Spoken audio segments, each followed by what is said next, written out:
So I had to cook within that style. My brother works over at Mizuna under See Frank. what I mean? Yeah. So, and then with I Natasha, know. Shout out Natasha Lee. was Asian fusion. She owns Ginger Pig. If you haven't gone to check Natasha, go Oh, check man, Natasha. killer happy hour. Ginger Pig, bro. Killer Yes.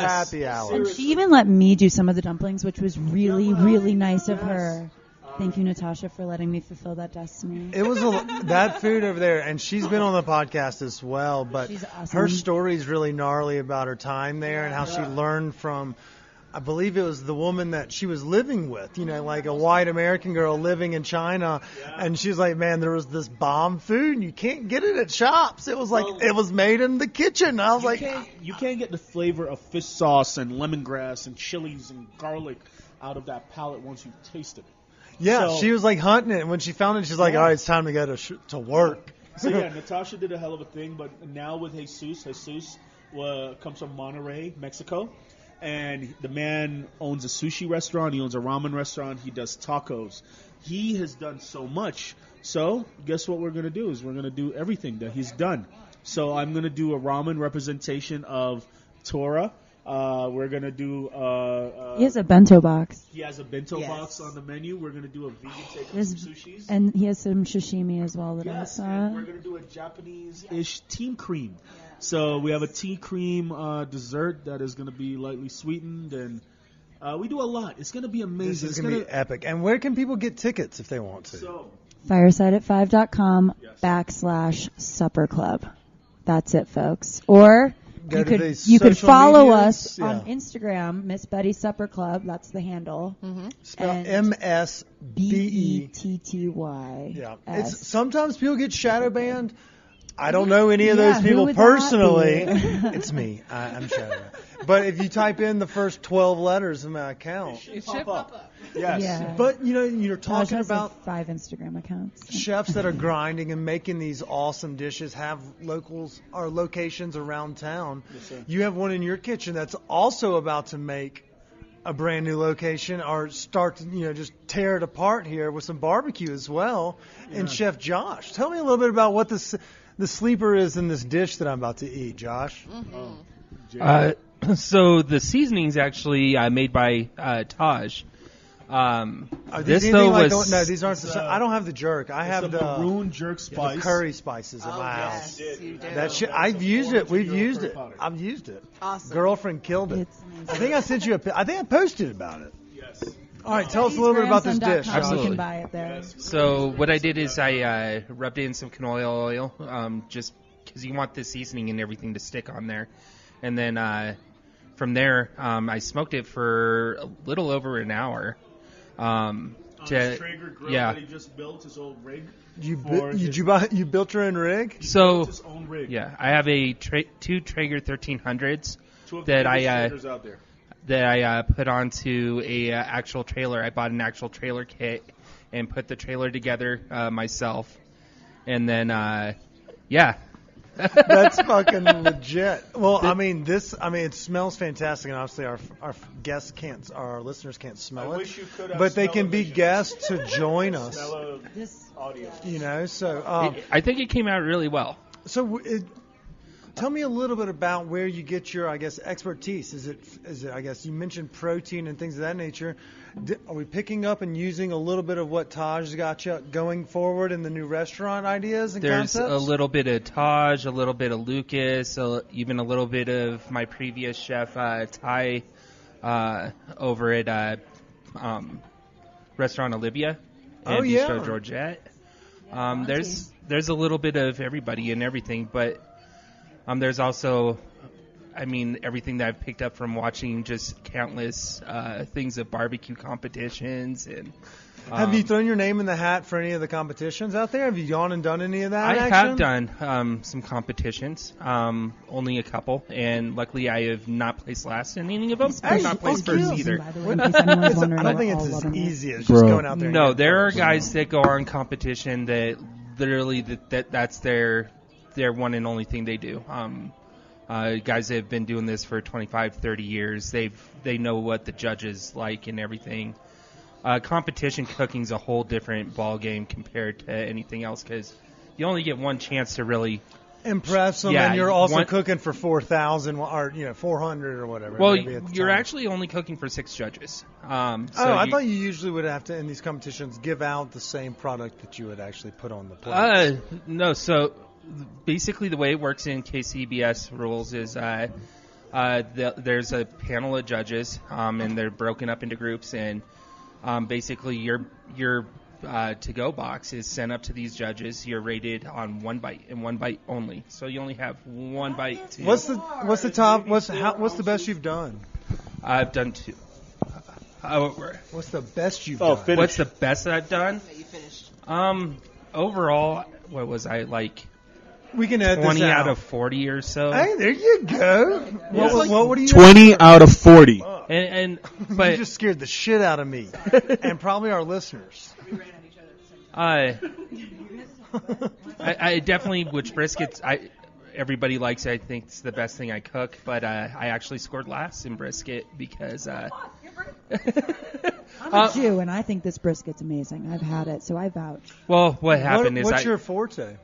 It's an evolving recipe. It's getting better. Yeah, so I guess I classify under myself as like Tex-Mex style barbecue, Texas style barbecue. Do you make your own like tortillas? Because that would, if you make a flour tortilla that pops, I swear to God, you're going to get every white person in America wanting it. It's a flour tortilla and a cast iron skillet with steak on it. That's all you need. We're working on a few things right now. Yeah. Josh is. Let me turn your mic back up. Yes. You got punished. Yes, sorry for scaring the crap out of you. But no, am I bleeding, Danielle? He is a little bit, just a tiny bit. But no, we're working on just perfecting his concept right now. Don't mean to interject. And honestly, Josh's barbecue is amazing. I've had barbecue from Louisiana, Arkansas, South Carolina, North Carolina, touring with Revolution, and a lot of these bands. And even with my dad, I traveled across America. Traveled across Argentina, Belize, and you try all these different versions of barbecue, whether it's dry rub, wet rub, vinegar base. What's your favorite style? I know you're about to compliment on. So I'll let you finish honestly, that. it's honestly around his. Josh doesn't use a wet rub. Josh uses a dry rub. Yeah. So apply the wetness at your own. So, well, I'm a firm believer that the meat should stand for itself, and then sauce kind of comes secondary to that. The sauce should be meant as a compliment. But, I mean, even aside from that, like just recently I made a slaw with cactus fruit in it. Yeah, prickly pear. That's amazing. I don't want to stick into the total realms of what every type of barbecue would be and kind of reinvent what it can be, you know what I mean, in a sense. I want to make something that's called like Colorado style barbecue. And when I think of Colorado, I think of green chilies and stuff like that. And that you can't go up and down Federal without some of the green chili places selling the roasted chilies. I just picked up a whole bag recently. And then Pueblo is really known for their chilies. If next time you go down there to get like stuff for R&D, I've been put on a couple burger spots that have the green chili just topped all over, and it's more like green chili just slopped in with a burger. Yeah, I'll go down there for a road trip with you if you want some company. Let's go down there and scout. Yeah. I'd be down. Yeah. But no, Josh's barbecue is a great representation. He's from Colorado. You know, he was born and raised here, and the flavor profiles represents how the hell he was raised. You know, lots of beer, lots of chilies, lots of spices. Absolutely. And Question. It works. I didn't mean to interrupt. No. Why do you think that? I mean, because there was an article recently published. It was a reader's opinion on Westward or something of that nature. But it was that Colorado doesn't have a really good barbecue scene. Why is that? And do you agree with that? I disagree with that currently. In the past, yes, I would have. But there's a really great barbecue scene here. You have Owlbear Barbecue. You have Smoking Yard Barbecue. Dude, Carl is killing it. Yeah. He's so good at what he does. Love Owlbear. You have Sugar Fire Grill up north. Yeah. Those are Justin Bronson killing it in his. Justin Bronson, also amazing. I think the barbecue scene out here in Colorado, granted, it's not anywhere like where you go to St. Louis, which I've been to, where there's a barbecue I grew up restaurant in on the every South, corner. Yeah, where Central Barbecue in Memphis is the goat. You know, Danielle's got the mic. I want to hear it. You got me. just handed it to me. Oh, I thought you were about to take over the barbecue conversation. No, I mean, as far as barbecue, yeah, my family goes back to Arkansas. And so, we definitely have a lot. See, that's of like a sweeter sauce, and Yeah. that Memphis kind of rub exactly, that's on it as well. But yeah, sorry, Chef, just going to say, Josh was the one that converted me from that to that dry smoke, dry rub, and just being able to just enjoy the meat without any sauce. Right. Like that is the bit. Letting about it speak Josh. for itself. Oh my God, it just speaks for itself. When you think about jerk as well, jerk is that's Absolutely. kind of where me and Josh kind of play our roles together. Because jerk, as much as we may have a wet rub, I consider the dry rub the best form of jerk, because when you marinate the oil and the dry cumin and the spices and you really rub it into this chicken and let it sit for like a week, when you put that on the grill, it's only heaven. It's heaven. This fish is I know damn it's near heaven. close to heaven. It's Yeah. just not and it feels like, and I'll let you deal with whatever your next steps are, but if there was a smoked fish on your menu that maybe had a little bit of that jerk, seasoning and inspiration, and you wanted to treat it like it was the salmon and lox, I don't think it would be hated upon when people come back to work in downtown. Yeah. Just throwing that idea out there. Well, I've But experimented who around the with, fuck am I to say? I'm sorry. I've experimented around with doing lox and stuff like that on the smoker and everything. You've done and- very well with this fish today. Thank you. Josh did amazing. Josh, seriously. All right, Josh, what's your Bangarang one spot barbecue spot in Denver? People want to know. Are you a native? I am native. Yes, Shit, born sorry, and that raised was a here. question. People, this Where is were you? legit. What hospital? I was at St. Anthony's North. Oh, get out of here! Yeah, Right off of Federal and 84. You're really young then. You're Yeah. not young. Earlier he joked that you were 18, but shit, I mean, saying that we usually hear a lot of Lutheran, and just because it's an older one, and then Swedish, kind of Harvard, whatever. For Denver Health. Yeah, Denver Health. Sorry. Were you a Denver Health baby? Yeah. He was born here. Yeah, two natives? Yeah. God damn it. Well, Chris I'm an isn't here and I implant. forget to do the basic question. Gertie, do you want to make it No, 3 for I'm 3? definitely not. I'm from the suburbs of Chicago. I'm from Jamaica. Yeah, so Taj and I Yeah. are- See, that's the problem. I overskirted the basic question because we've done it with Taj and I led with Taj. Yeah, I know. I should have gone the opposite You direction. should have gone the other way there. Chris is going to be so disappointed. But we love you. I love you, Chris. Love you, Bama. Yeah, that's why this episode is gone. I don't know. We've done pretty good. We've done amazing. Minutes in, I'm proud and of we us. We're talked only about the 43 product. minutes in.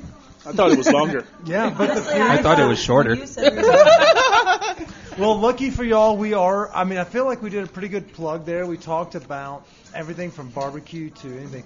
Did I get what's your best barbecue in Denver? My favorite one is Albert. Okay, currently right now. Carl's Yeah. over there on Larimer, right next. It's literally shares the patio with our mutual friend Larimer in like 29, 30 seconds, great something like brewery that. also. I don't know the numbered streets over there because you kind of always like. You don't black out, but you like brown out. Yeah. You remember some, you lose some, and so the numbered streets kind of just are semantics at that point. You just go by the bar scene. So go to our mutual friend Carl's right back That's there serving so up fair. the dankest ribs, and he's got those beef ribs. Those Oh, his pork belly is amazing. Are The they pork open belly today? over there is I was about to great. say, I know what I'm doing tonight. They're not No, open. they're on not Mondays. opening. I mean, so usually you Thank got to you for making me hungry. get I'm sorry. there in the you got to get there early in the day because the theory with the barbecue scene is that like as the day goes on, they've been cooking from the early morning, so grab it early. And his smoked mac and cheese is so delicious that if you don't get that because you go in the afternoon, you may miss out on a real epic side. Absolutely. We did an episode with him and the barbecue snob Danielle Vaughn Did you over at really? and we did food episode. We did like a whole review of. I mean, it was kind of. It's hard for Daniel to say anything negative when Carl's sitting right there. But to be fair, I mean, I'm not a barbecue snob, but I was like, this is fucking fantastic. Right? So I agree. It's a great barbecue. Oh, I Price point did is high though. did but a so is thing beef. not too long ago. It was I did a thing. What'd you do?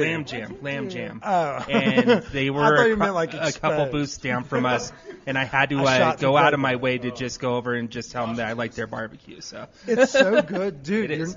He's on to something over there. And, you know, like, there's a reason Yes. there's people waiting to have lunch there in the middle of the day, every day of the week, or when he's open. It just shows you barbecue, good food. People are willing to wait. People are willing to experiment, and people are willing to take the risk.